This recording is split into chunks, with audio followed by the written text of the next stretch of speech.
What is up, guys? I am back with another video, and before we get into this video, make sure you leave a like, comment and or subscribe if you want to enter the hat giveaway. But there is a lot to talk about today, so finally TF2 have done something about the bot issue. So obviously, if you've not played in a while, Team Fortress 2 has loads of bots, hackers, cheaters, spin botters, snipers mostly in the game at the moment, and they spam absolutely horrendous stuff in the chat. Although this is clearly not a fix to all cheaters and all hackers, it's definitely a step in the right direction as they move towards, getting rid of all the hackers in the game at the moment.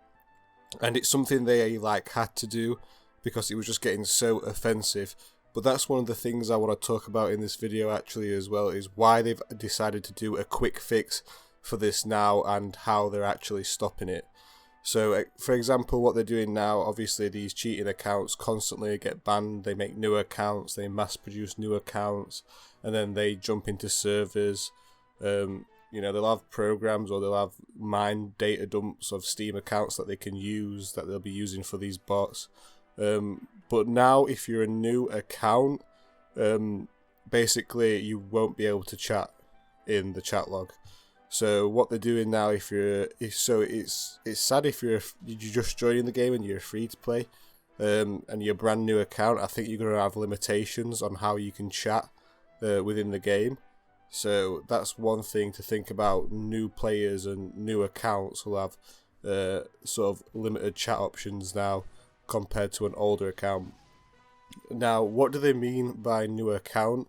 They didn't actually specify, so you could actually be, an account that's a year old and be classed as a new account. They didn't show us what classes as a new account, but I imagine if you've paid for the game and you're a paid account, so you're not free to play.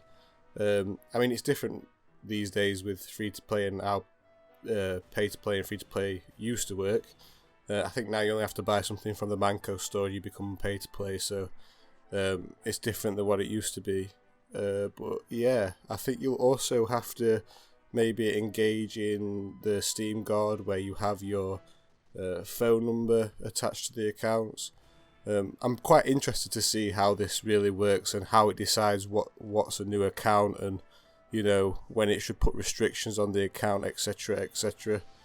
But this is bad in general anyway. Like for the game, if you're a new player and you can't chat to people in text chat, etc., then it's not as fun, right? Or you're not going to meet people that you'd want to play with, like meet new friends, meet new people. And it might spoil your experience of the actual game, which I am worried about. But I suppose if I'm going to be fair to the TF2 dev team here, I will say that this is a quick fix and it had to be done. I don't really see what else they could have done in such a short amount of time to try and stop this spam, and it was obviously horrendous.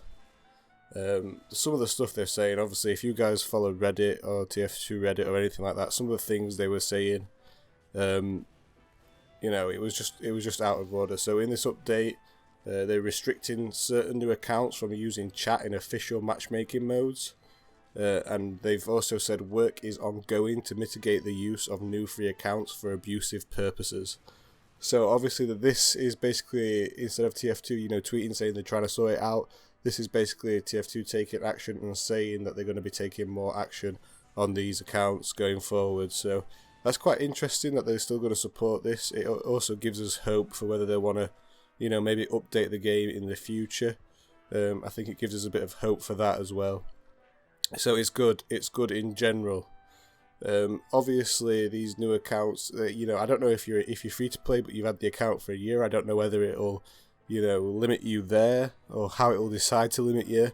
And I don't know whether the hackers who currently use the game for this purpose, I don't know whether they'll find a workaround for it. That's always the problem. If there's a exploit they can use, they will use it. So we'll have to give it a month or two and see if anything good has come from it and anything good has changed.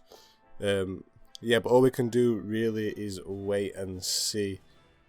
Yeah, it's crazy. It's crazy how they've not done this before this period of time. But I will tell you what I think. Why I think they've changed it. Obviously, this bot was spamming very racist things in the chat, and thousands of people see this, thousands of kids, and obviously it's disgusting. So what they've done, obviously, these things happened within America with race relations, and obviously the bot was spamming racist things, and I think they've obviously seen that and thought, oh my god, we can't have this connected to us, we have to finally do something about this, and it's, it's finally time to get rid of this. So I think it's good that it's made them do that, but I also think they should have done it beforehand. They shouldn't have to wait for race tensions to rise in the world for them to remove a racist spam bot from their game. So I think, yes, good on TF2. They finally sorted it out, sorted the bots out for the meanwhile. Too bad on TF2 for not acting earlier and waiting for things to get so bad until they were forced to make a change, and they obviously have made a change. Thanks for watching, guys. I hope you like this video, and I hope you like TF2 even more now that the bots are mostly removed. Make sure you leave a like, comment and subscribe if you want to be entered in this video's hat giveaway, and I will see you guys next time.